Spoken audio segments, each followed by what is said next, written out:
Alright, so I figured I might as well go ahead and do this now while it's still fresh on my mind. Non-Japanese manga. First of all, my thoughts. How can I start this? Okay, the quality is definitely different. Not worse, not bad or anything, but the quality is definitely different. Um, you can definitely taste the sort of different. There's like a different feel to non-Japanese manga. I'll give you an example. Perhaps my favorite non-Japanese manga series would be. I read this a couple years ago. It's called Dramacon. Let me see if I can write it down. Um, well, I'll type it up later. Dramacon, and this story is about it's about three manga long, 3 books long. It's about this white female who wants to be an artist, a manga artist. Uh, and she attends her first conventions. She meets this guy, falls in love. It's mushy stuff. But over the course of the 3 volumes, she comes to find out that he's not this mysterious guy that she thought she knew. He turns out to be a really nice guy. So of course, they get together. Romance stuff. It's very good.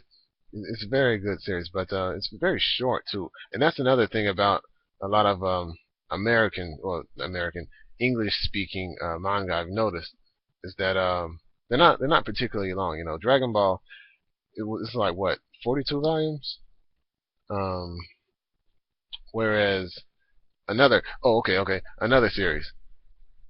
Uh, if you've ever read, it's a pink book. I don't have it. I got it. It's buried under some stuff. But anyway, it's a pink book. The first volume is called shoot. What's it called? What's it called? Fool's Gold. So, Fool's Gold. Fool's Gold. It's about again. It's an English speaking. Gotta stop saying speaking because you're not really speaking, but it's an English manga. It's an American manga made by an American artist and uh, author, and it talks about a girl's coming of age. Well, not so much coming of age, but rather her relationship status while going to high school. See, it's called Fool's Gold because she basically talks about how a lot of guys are, jerks. They're, they're rude. Like they seem real nice, but really down at their core, they're a-holes. So that's why she named it. That's why it's called Fool's Gold because what's Fool's Gold? Pyrite. Pyrite that looks like gold.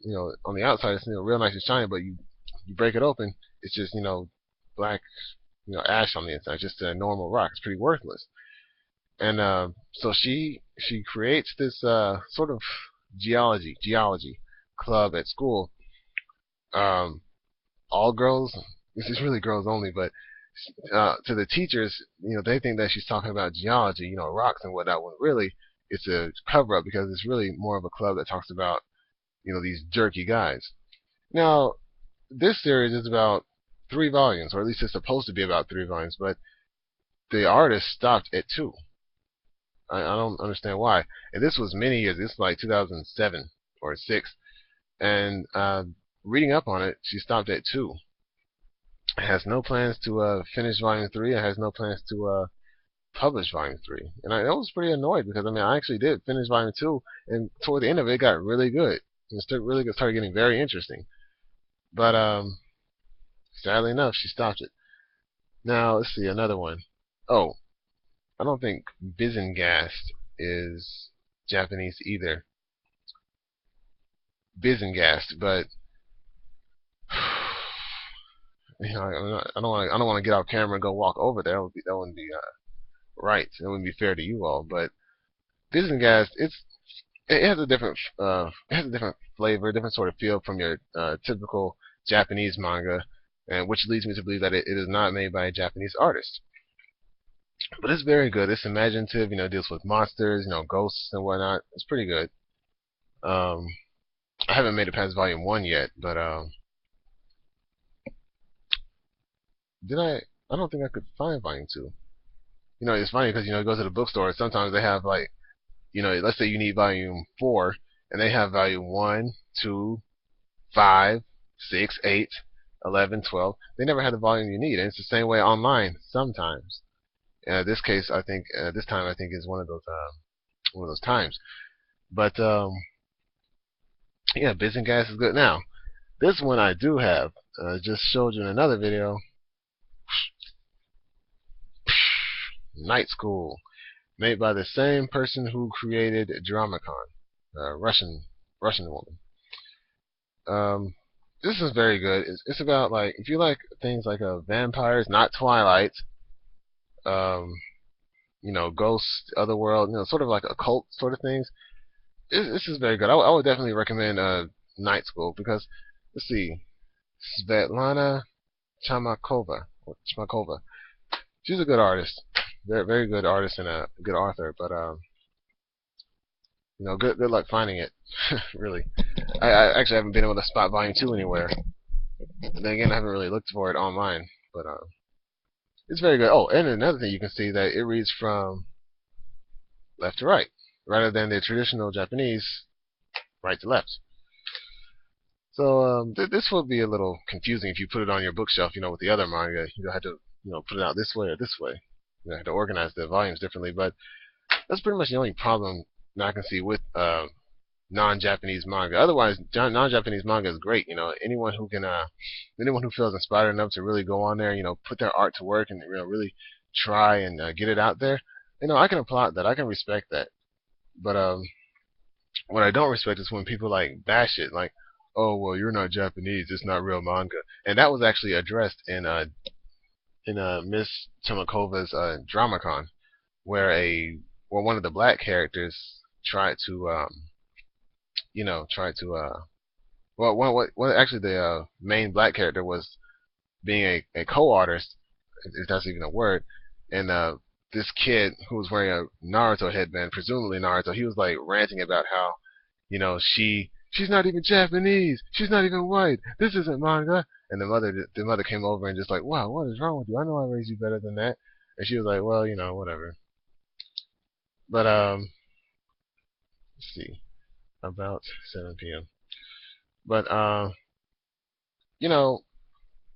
it was pretty good, pretty good series.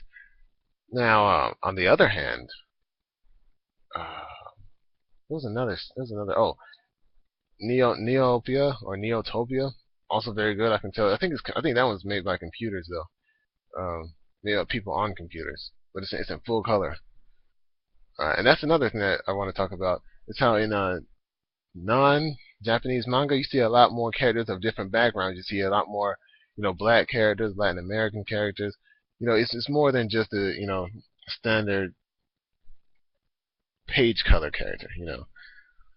But I that really shows you a difference between which side of the world you're looking at here. Like on on this side of the world, over here in, near Korea and Japan and whatnot, you don't see a lot of black people. So of course you won't see a lot of black people in the manga, obviously.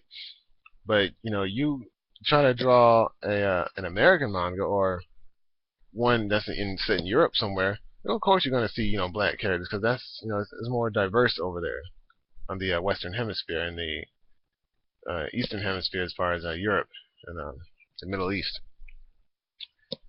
But yeah, very good stuff. Very good English. And as I said, I don't think I've said this before, but if I have, then as I said, if you feel inspired enough to draw. I took an art class. Turns out the class didn't really care for my art that much. Whatever. I don't care. I went out through all the trouble of drawing that stuff, and they just sort of bolted out of the class before I could finish my presentation. But that's fine. That's cool. I had fun drawing, and I still draw sometimes. I probably won't become a manga artist, but So yeah, check out some non-Japanese manga sometimes. Sort of give your library a little flavor, a little variety, and see what other people are talking about. That's what I did.